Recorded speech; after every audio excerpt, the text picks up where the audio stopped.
자, 이렇게 목숨을 앗아가는 저주의 도로가 있다면요. 일본에는 귀신의 저주가 계속되어 결국 폐쇄한 터널도 있습니다. 후쿠오카 지역의 이누나키산 중턱에 있는 이누나키 터널입니다. 자, 그럼 과거 인기 아이돌이었던 그룹 슈가의 멤버 아유미 씨가 겪은 이야기가 굉장히 유명하죠. 이곳이 워낙 유명한 심령 스팟이다 보니 재미삼아 친구들하고 차를 타고 갔다고 합니다. 아유미 씨가. 뭐하러 가? 그렇게 터널을 여러 차례 왔다 갔다 하는데 귀신을 목격하지 못했대요. 그래서 시시하다. 그리고 실망을 했답니다. 그때 한순경이 아유미 씨의 차를 불러 세웠는데 그때 한 말이 왜 위험하게 사람을 차 지붕 위에 태워서 다니고 있습니까?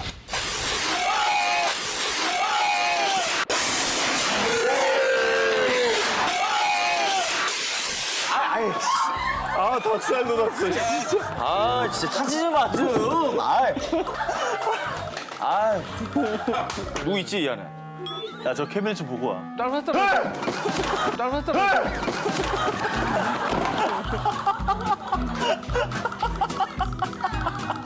그리고 그 밖에도요. 이 터널에서 귀신을 봤다는 사람들의 증언에 공통점이 있었는데 한복을 입은 귀신들이었어요.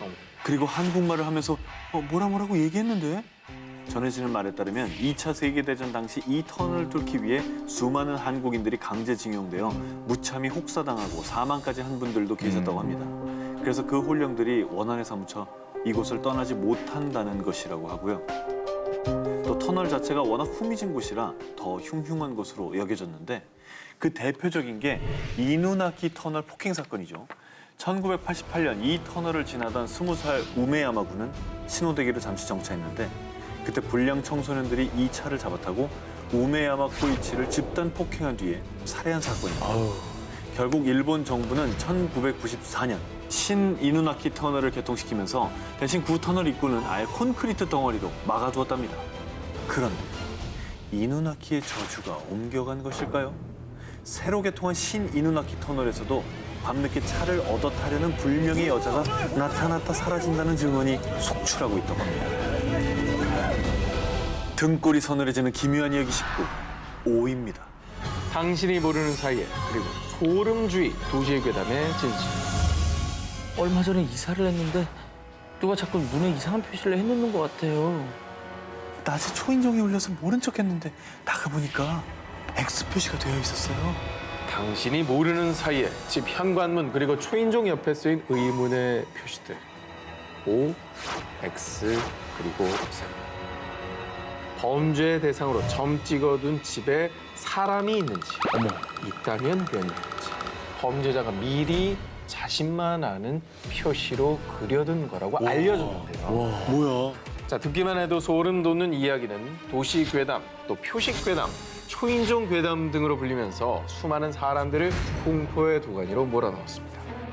지난 2009년에는 여성이 혼자 사는 오피스텔과 원룸에 알파, 베타, X 등 뜻을 알 수 없는 낙서가 무더기로 발견되면서 사람들을 불안하게 했고요. 그래서 2013년도에는 영화 숨바꼭질에서 이 표식 괴담이 그대로 재현돼서 영화로 만들어지기도 했습니다. 그리고 가끔 SNS를 통해 마치 사실인 것처럼 떠도는 도시 괴담들 때문에 택시를 타거나 누굴 도와줄 때 두려움부터 갖는 분들이 계시는데요.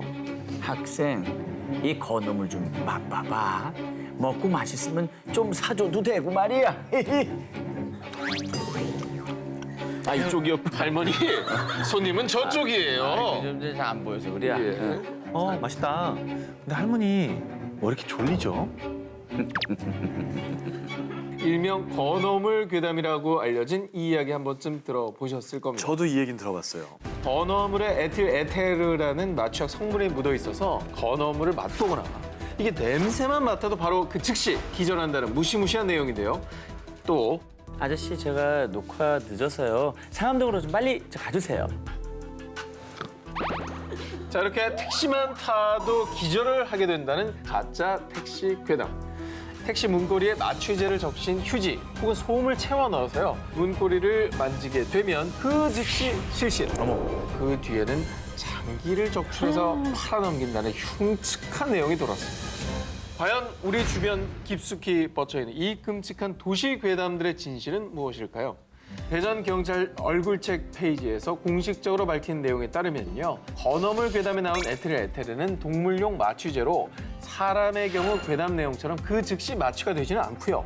뿐만 아니라 대한민국 경찰청 공식 트위터에서는 택시 괴담도 사실이 아니라고 밝혔는데요. 현실에서 일어날 법한 일들로 조작된 도시 괴담은 사람들에게 불안감과 공포심만 더한다는 얘기입니다. 확인되지 않은 괴담, 유포는 꼭 자제해 주시기 바랍니다. 등골이 서늘해지는 기묘한 이야기 19, 3위 공개합니다. 구인의 죽음을 둘러싼 미스터리. 1959년 1월 28일 러시아. 같은 대학교 동문인 선후배 10명은 우랄 산맥으로 스키 트레킹을 떠났습니다. 그런데 이 중에 한 명이었던 유리 유디는 갑자기 컨디션이 좋지 않아 베이스 캠프에 남게 됩니다. 등반 5일째가 되던 날엔 예상치 못한 폭설이 내렸지만요. 당시 대장이었던 이고리 갸트로프는 베이스 캠프에 무전으로 무사하다는 소식을 전했고요. 훌라트 샤흐르산에 임시 캠프를 만들었습니다. 그런데 다음 날부터 갸트로프 팀과 연락이 끊어졌고요. 그들을 찾기 위해 수일 동안 수색하던 중 임시 캠프에서 약 1.5km 떨어진 지점에서 5명의 시신이 발견됐는데요. 시신을 본 사람들 모두 경악을 금치 못했습니다. 그 이유는 발견된 시신의 상태 때문이었죠.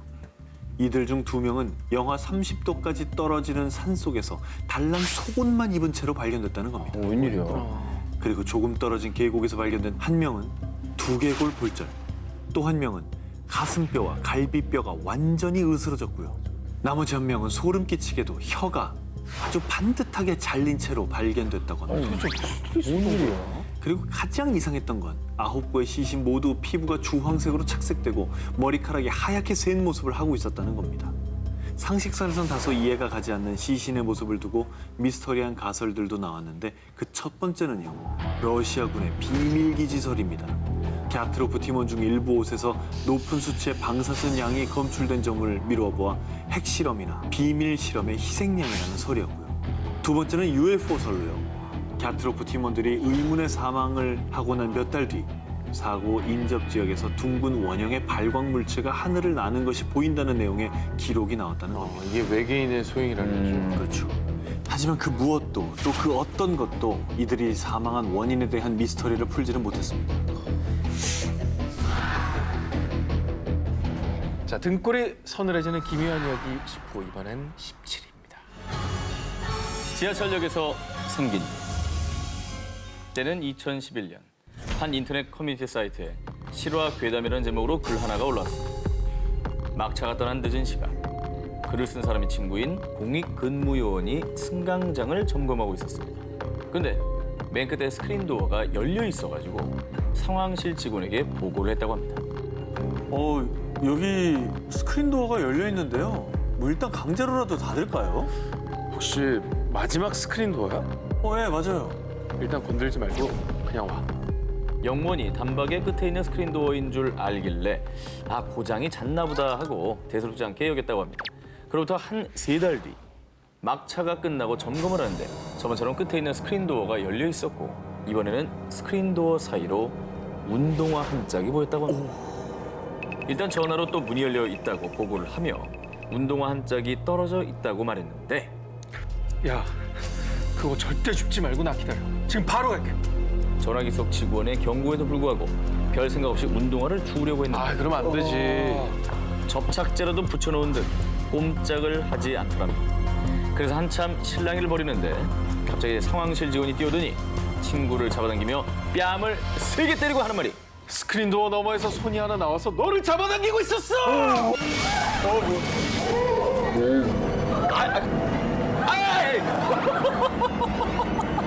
깜짝이야. 깜짝이야.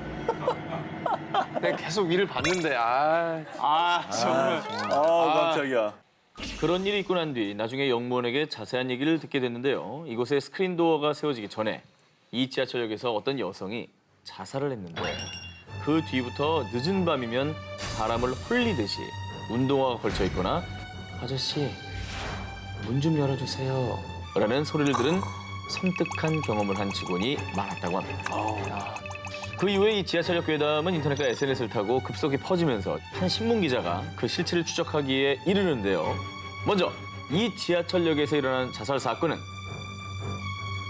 전혀 없었습니다. 뭐야? 직접 문제역을 방문해 공익근무요원과 직원들을 상대로 취재를 해봤는데요. 실제 스크린도어에서 운동화를 본 사람도 또 그 이야기를 들은 사람도 없었다고 합니다. 무엇보다 처음 글을 쓴 작성자가 댓글로 거짓말이었다라고 고백을 하면서 결국 진실이 수많은 사람을 밝혀졌다고 고생시킨 이 기사가 아니 그 뭐 이거는 그냥 어떻게 보면 소설이네요, 소설. 그렇죠. 소설 참 잘 쓰셨네. 그분이. 요거 공포 웹툰으로 그랬으면 진짜 무서웠을 거야. 그러니까. 등골이 서늘해지는 기묘한 이야기 19, 16입니다. 영국을 덮친 이집트 공주의 저주. 지금으로부터 150여 년 전인 1860년대 이집트. 이집트를 찾은 어느 4명의 영국인들은 정말 우연한 기회에 귀한 유물이라는 관 하나를 구입하게 됩니다. 그런데 실제로 그들이 구입한 관은 고대 이집트의 문화재로 신분이 높은 한 여성의 미라를 넣은 관이었다는 것을 알게 됐습니다. 이 관을 구입한 4명의 영국인은 관을 구입한 직후 한 명은 이집트에서 온데간데 없이 실종됐고요. 또 한 명은 의문의 총격으로 팔을 절단. 그리고 나머지 둘은 목숨을 건졌지만 전 재산을 파산당하고 말았습니다. 그 뒤 이집트를 떠나 영국으로 옮겨져 한 재력가에게 인수됐는데, 그런데 이 재력가의 가족 중 무려 3명이나 교통사고로 중상을 입고 집에 의문의 화재까지 발생하자 결국 이 관 때문이라고 여기고 영국 국립박물관이 대형 박물관에 기증했습니다. 결국 이 관은 언럭키 머미, 불운한 미라라고 불리며 영국 전역을 공포에 떨게 만들었는데요. 아, 너무 끔찍해요. 이게 계속 불운이 이어지고 있으니까. 그러게 그지? 진짜 저주가 있나 봐. 사실 이 관의 주인은 젊은 나이에 죽음을 맞게 된 이집트 공주로, 내가 죽거든 나일강에 묻어라.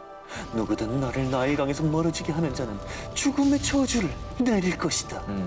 무시무시한 저주를 남겼다는 건데요. 그렇게 박물관에서 잠든 줄 알았던 이 관이 다시 한번 전 세계를 충격에 빠뜨립니다. 대형 박물관에서 이 저주받은 관을 경매를 통해 윌리엄 스테드라는 고고학자에게 넘겼고, 그가 이 관을 배에 실었다는 건데요. 그 배가 바로 타이타닉호라는 거죠. 아 진짜? 그 침몰이 저 저주 때문이라는 그런 얘기인 거예요? 그러면? 이집트 공주의 저주가 타이타닉호를 침몰시켰다는 소문이 삽시간에 퍼졌는데, 이에 대형 박물관 측은 관을 경매로 넘겼다는 것은 사실무근이고 지금도 박물관에서 보관 중이다 라고 해명을 했고요. 하지만 저주가 진짜라고 믿는 사람들은 윌리엄 스테드가 타이타닉호에 실은 것은 관이 아닌 그 속에 미라였다고 주장하고 있다고 합니다.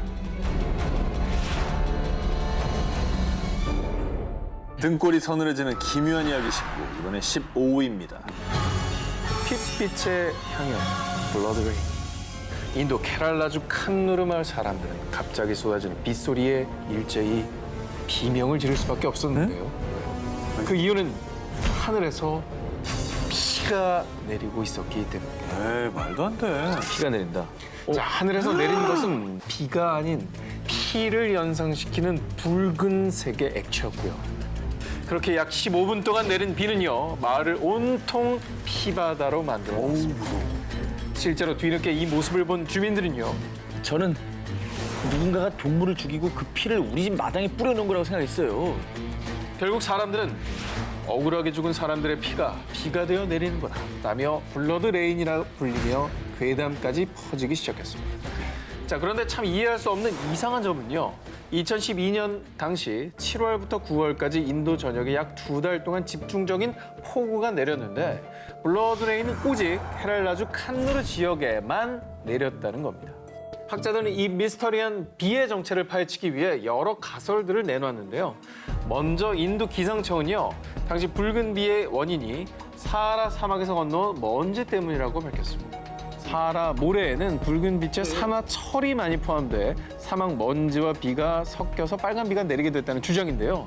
하지만 인도 열대식물연구원 측에서는요, 인도의 붉은 비에선 산화철 성분이 전혀 검출되지 않았다고 반박을 했습니다. 그 뒤 더 미스터리한 일은 인도의 코친 과학기술대학교 출신 물리학자 고드프리 루이스의 주장인데요. 이 붉은 비의 원인은 바로 새로운 생명체 때문이라는 주장을 한 겁니다. 와, 이건 더 무서워. 인도의 붉은 비를 검사한 결과 끊임없이 번식하는 의문의 생명체가 발견됐다고 밝혔는데요. 어머. 자, 아직 연구 중이기 때문에 정확히 밝힐 수는 없지만 황사를 뿌려도 죽지 않고 무려 315도씨에도 살아남는 강인한 생명력을 가지고 있다는데요. 자, 쉽게 말하면 지구상의 물질이 아닌 외계 물질이라는 주장입니다.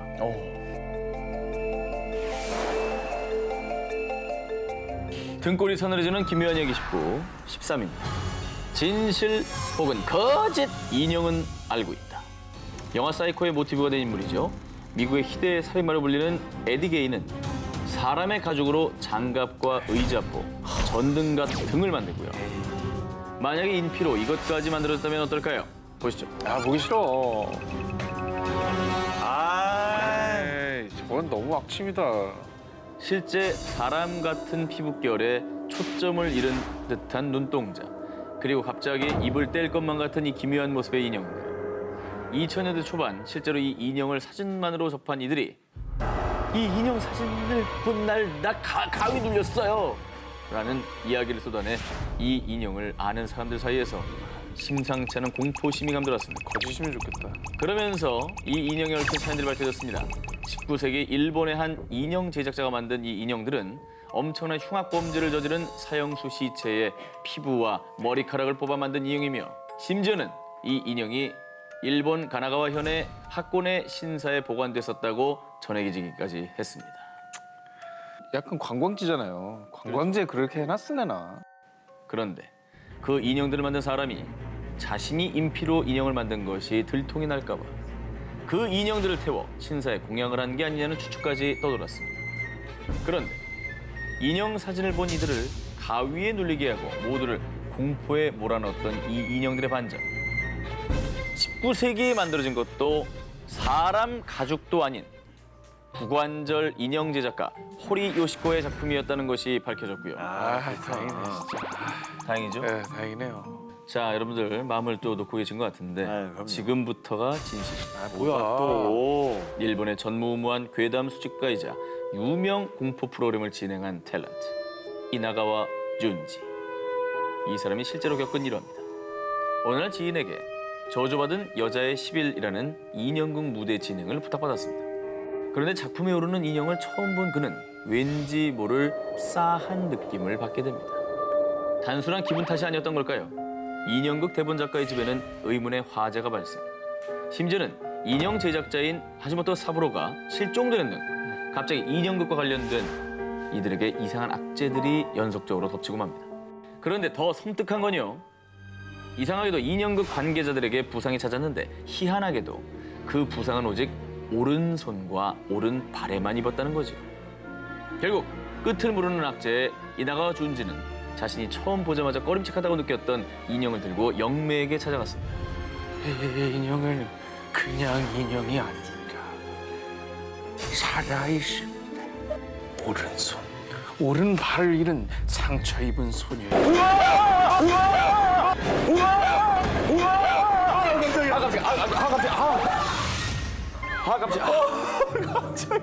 일부러 그런 거야? 나 진짜 놀랐어. 왜 이렇게 자꾸 떨어져 뭐가?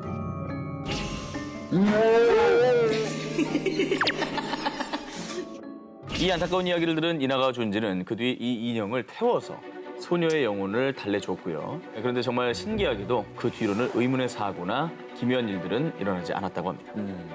저는 인형 별로 집에 별로 두고 싶지 않거든요. 난 인형 나도 좀 무서워요. 중학생 때인데 제가 자는 방에 앞에 그 곰돌이 인형이 있었어요. 근데 이렇게 자다가 너무 이렇게 잠이 안 와서 뒤척여서 딱 이렇게 눈을 떴는데 이렇게 곰돌이가 저를 보고 있을 거 아니에요. 눈동자가 돌아가 있는 거야. 눈을 굴렸구나. 날 보고 있다 이쪽을 보고 있더라니까. 너무 소름이 돋아서 엄마를 안고 운 적이 있어요.